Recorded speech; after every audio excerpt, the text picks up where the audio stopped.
A defining moment for Northern Ireland. Those are the words of Sinn Fein leader Michelle O'Neill, describing her party's historic result in local elections. The Irish Nationalist Party, whose mission is to unite Ireland, won the largest share of votes in the British province for the first time ever. O'Neill is on course to lead the next government. She said it was time for a healthy debate on moving towards a united Ireland. Well, Ireland was divided a century ago after its war of independence against Britain. What's now the Republic emerged as a separate nation. But now Northern Ireland remained part of the United Kingdom because its Protestant majority want to stay British. Roman Catholics never accepted this partition.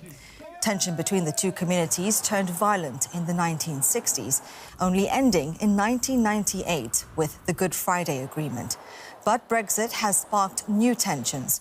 Northern Ireland left the European Union with the rest of the UK, while the Republic of Ireland remains a member. Well, let's get the latest from DW's Charlotte Chalson-Pill in London. So, Charlotte, Sinn Fein is set to get its first win in Northern Ireland. What does this mean for the country?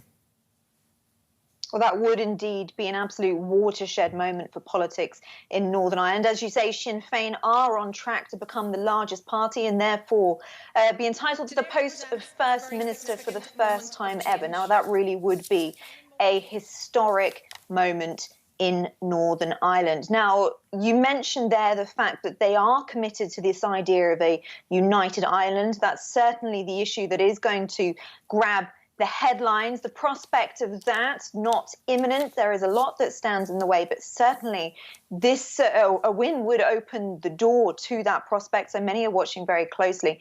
But there are also issues in the short term that need to be considered. A lot of uncertainty, perhaps instability, could be coming down the tracks in the week ahead. And that is partly because under the terms of the Good Friday Peace Agreement of 1998, Northern Ireland has a power-sharing government. What that means, in essence, is the Democratic Unionist Party needs to agree to form a government with Sinn Fein going forward. That is something that they've said they're going to find very difficult.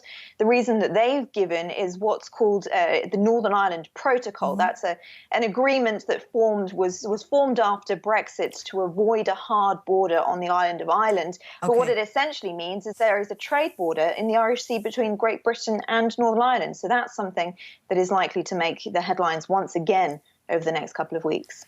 OK, so some UK lawmakers are downplaying the significance of a Sinn Fein win. Let's listen to this.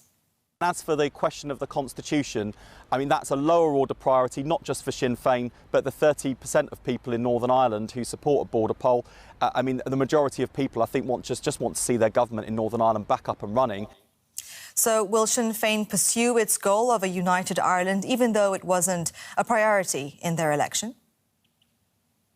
It wasn't a priority. They were focused on more bread and butter issues. Now, they've said that they are not fixated on a date for any sort of a referendum, and certainly it isn't imminent, but their stated intentions are clear. Now, that doesn't mean to say that this vote is a reflection of a big public support for that. If anything, it's not so much that Sinn Fein has made gains. It's more that there's been a divide, a fractured unionist vote. That is the issue. So it's not likely that we are going to see that in the near future, certainly. But this does open the door to it. All right, Charlotte Chalson-Pill in London for us. Thank you so much.